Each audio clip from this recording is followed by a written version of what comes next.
Happy New Year, everybody. Happy holidays. Come on in. Happy Kwanzaa. Come on in. Glad to see y'all in 2022, y'all. God is so good. He brought us through. We're in another year. This year has flown by. So many things have happened.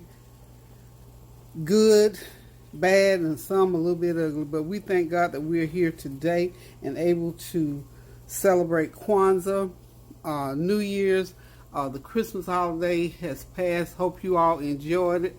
Hope it was something epic for you. Hope you got lots of presents and got to see family and friends. So just happy holidays, because we're still celebrating. Y'all know me, I'll be celebrating till the end of the month. I'll leave my decorations up anyway, so I do what I do. My Kwanzaa celebration time, of course. I am still working on those 7 principles that we talked about.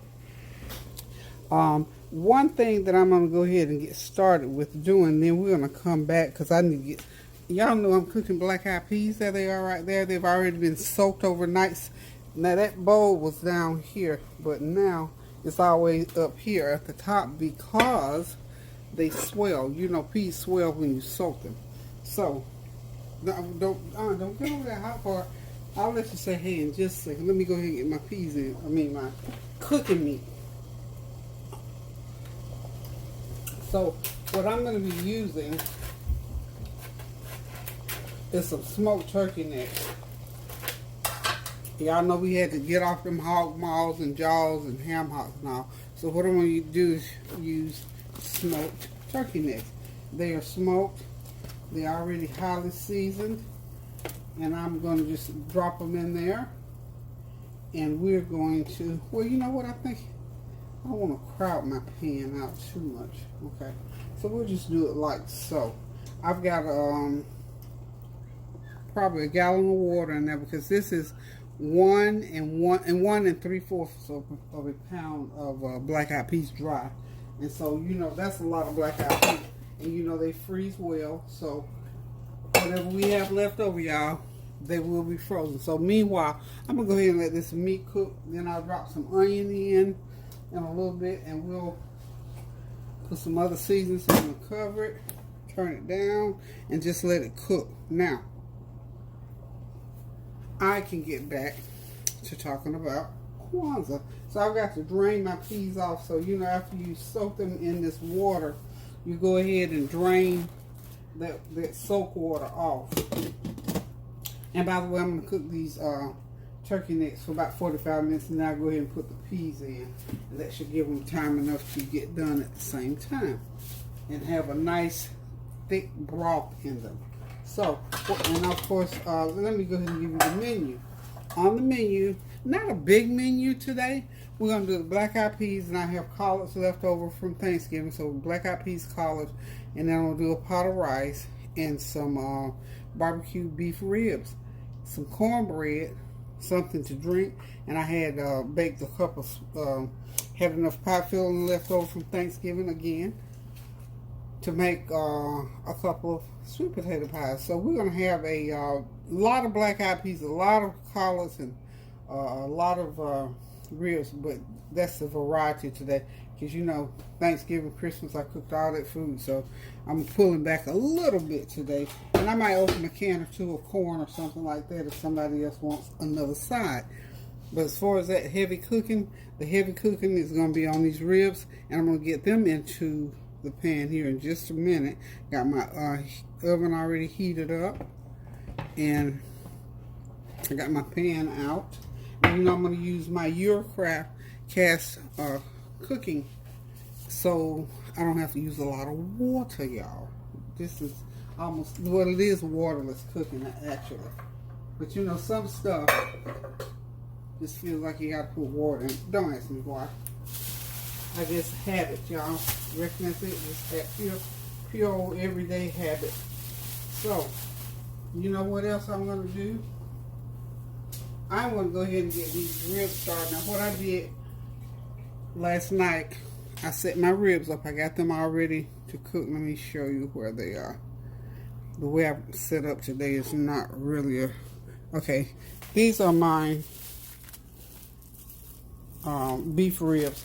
And what I did with these beef ribs is you take that membrane off of them and then season them, put them in individual, well not individual, just bag them. And then I'll just take them right out of this bag and they're going to go into my roasting pan. So that is what I'm going to be doing over here. See if we can get the camera right here. Yeah, I can see exactly what I'm getting ready. If the camera pops out here, oh, there it goes. It's doing pretty good. Okay. We good. Okay, that's my roaster. My beloved roaster. And what I'm doing is, I'm just going to drop these ribs right in there. I've got, let's see, really 3 whole big slabs, and then I cut it, when I didn't cut them, they were cut into half slabs. Okay, they're already cut, and I'm going to cut them individually, and I'm going to cover them and let them go ahead and cook. And it will take about 2 or 3 hours for them to cook and get nice and tender. I did put some tenderizer on them because I noticed that membrane on them, it had a second membrane. That was something new. I've never had any that I recall that had a second membrane. But then nonetheless, you try to get that membrane off. So we're going to get these beef ribs. I have a nice pan of beef ribs going here. That's what we're going to be eating with those collards and peas, y'all. Okay? And the rice. So we'll have a nice pan of ribs. So if y'all hang on, I'm going to go ahead and get them in the oven and I'll be right back. Okay, y'all, I've got those ribs cut into individual pieces and they're sauced down somewhat. I'll do a second saucing when they get ready to come out. So the ribs are ready to go in for about 2.5 hours. We're going to take them out and see how tender they are. And if they ain't tender enough, we'll run them back through a little bit more. So y'all hang on in there. We'll be right back. Okay, we're back to the piece. That smoked turkey neck is done. Enough for me to put the peas in. What I've had to do is add some more water. I added a couple tablespoons of complete seasoning to that, and now I'm going to add a teaspoon of black pepper. You got to put your black pepper in. If we can get, if it's going to cooperate. There it goes. It actually opened for me. Okay. Teaspoon of black pepper. And we're going to go ahead and get things started. So what I've done is rinse my peas in the colander. It's going to be a lot of peas, y'all. A lot of peas. I did a pound and a half. Peas multiply, honey. You put them in water, they multiply. I wanted a big pot, so we're good. Hope it ain't too many. Whew, you just barely got cooking room, y'all. We're going to have us a big, so they're not going to swell much further than this. You have to cover them in water at least. I'm going to leave the lid off and let them go ahead and start boiling. When they start to boil, I am going to turn the heat down and let them cook for a good hour and a half, okay? So, the peas are in the pot, y'all, so we'll be right back. Okay, y'all, I got my peas and my collards moving right along. The ribs are in the oven. And I'm going to cook some rice. We got this meal going, so in a couple hours, honey, we'll be able to eat our New Year's, our traditional peas and collards New Year's. These are going. This is just what these were frozen in the bag. They're gonna go them down into the pot shortly. But we got this dinner going on, y'all. So y'all hang tight, and we're gonna talk a little bit about Kwanzaa in just a second. Okay, y'all, now you know you have to have some onions to go with those black-eyed peas. I'm not going to cut in tomatoes in them. I may do little cucumbers, but for sure you got to have the onions to go with those peas and collards. So what I've done is just cut some big chunks of onion. I'm going to do me about a half a teaspoon of complete seasoning on top of them, like so. I'm going to put a little bit of this Slap Your Mama seasoning. Has a little bit of salt content, and it's kind of got a little bit of a kick to it. And then I'm going to put me some if I can get it, get me some Bragg's vinegar. What about maybe about a fourth of a cup of Bragg's vinegar. Nothing there to toss it with. And this is just a little bit of something, you know, to go with your black-eyed peas, honey. Because you know you got to have them onion to go with that black-eyed pea. You know you got to have some onion. I'll just give that onion just a little bit of a punch, y'all. Just a little punch. Put in a little black pepper. You know, gotta have a little black pepper and let it do what it do. Okay. Onions are very healthy. So I'm told we eat lots of onions, cooked, raw, whatever. And these are the nice Vidalia onions. So we're just gonna do them like that. And, you know, we gotta hit them with a little bit of olive oil to make all of the ingredients stick to it. So about a couple of tablespoons of black truffle olive oil over there. Okay, and then we're going to cover these and just set them to the side and let that all those juices marinate in there for about a couple hours. And raw, we'll be well on our way to the end of this dinner. So hang on, we're going to come back and make some corn muffins, put the rice going. I'm going to just do the rice, corn muffins, and everything will be on cooking. Okay, y'all, I'm back. I'm going to whip up some corn muffins right quick. This is 2.5 cups of cornmeal. I've got 1 cup of regular yellow cornmeal and then 1.5 cups of Jiffy cornmeal mix. And what I'm going to do is pour into it, I think probably, I'm sorry that I don't measure, y'all. But anyway, you know, you can make cornbread according to the box. I'm just doing this as part of this meal because we're going to end out, you know, Kwanzaa ends out with a big meal. So that's what we're doing, a nice meal.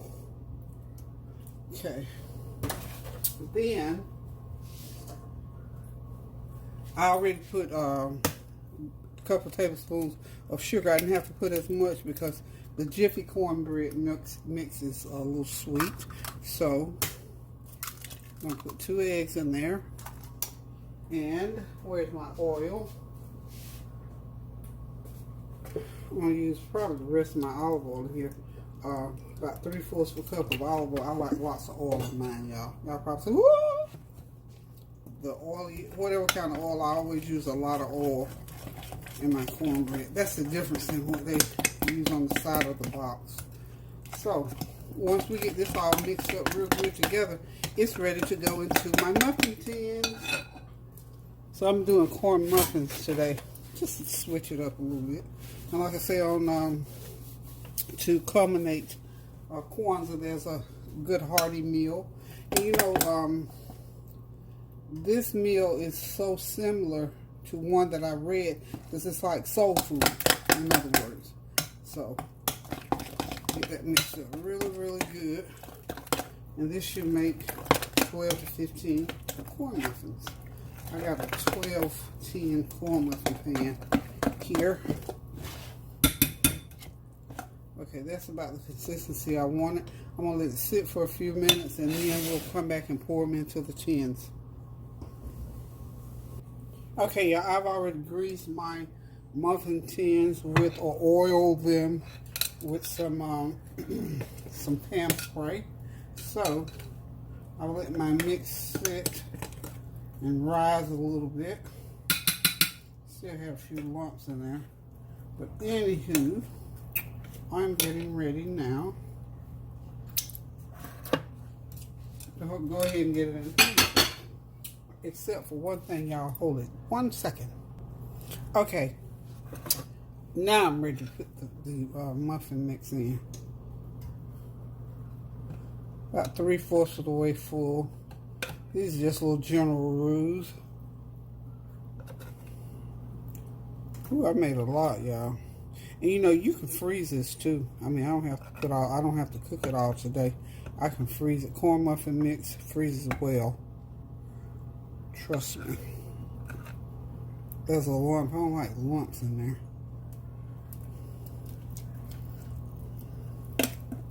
A couple little lumps.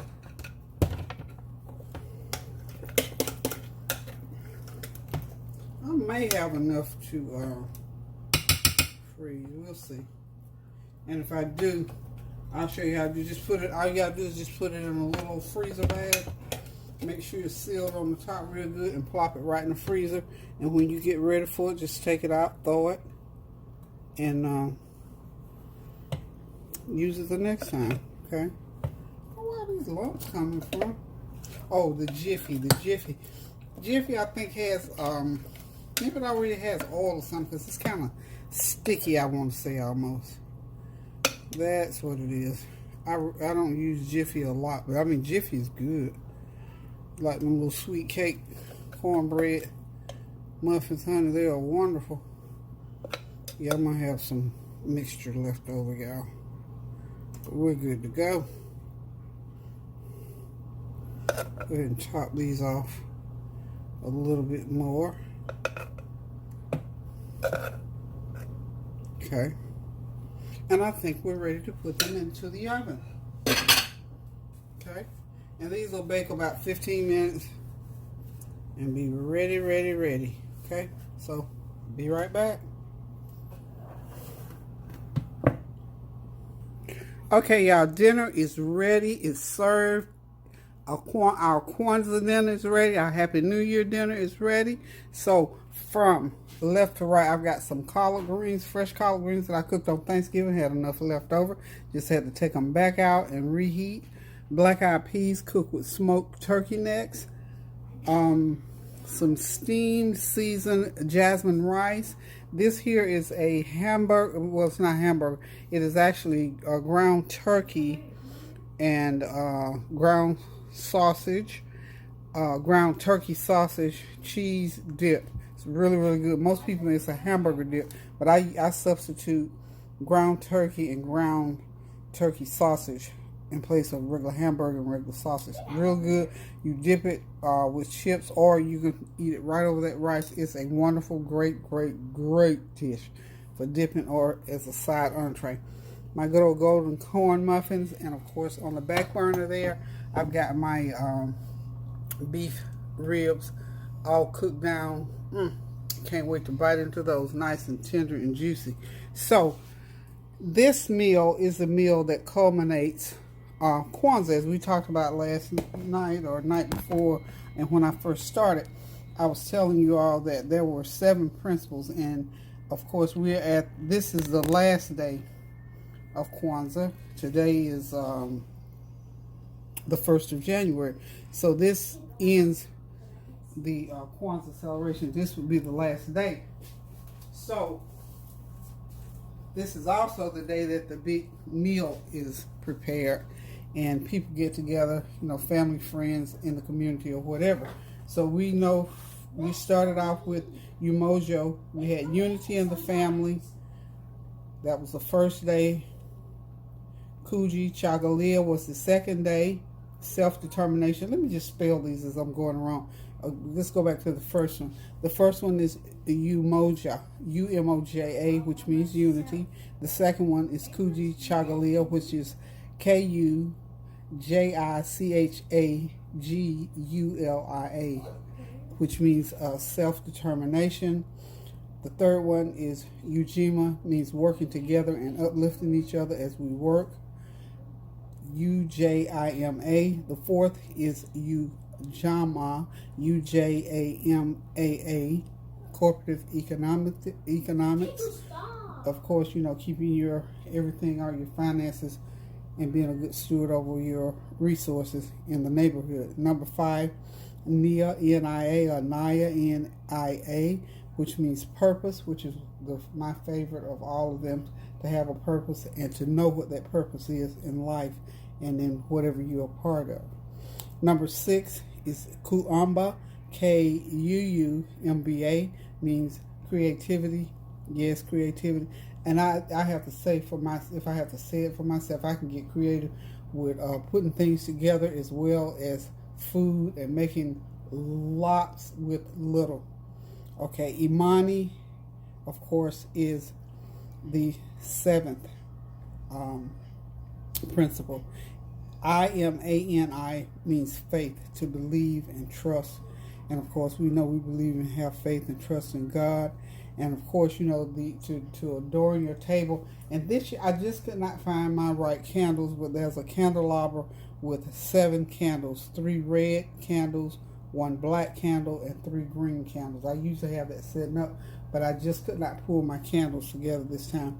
But anyway, I just wanted to come to you and say Happy Kwanzaa, Happy New Year. Hope you had a great, wonderful Christmas and Thanksgiving. So we're at the end of our winter celebrations, and we're going to end this video by saying keep those prayers going up so the blessings will continue to come down. Pray without ceasing. Love one another. Be unified, self-determined, work together, cooperative, have purpose, creativity, and most of all, have faith in what you're doing and the people that you're doing it with. Until I decide to cook again, love you guys. Do something kind for someone. Pray without ceasing. Keep those prayers going up now so the blessings will continue to come down. I love you all. Toodaloo. Happy New Year and happy Kwanzaa. Love you. Toodles.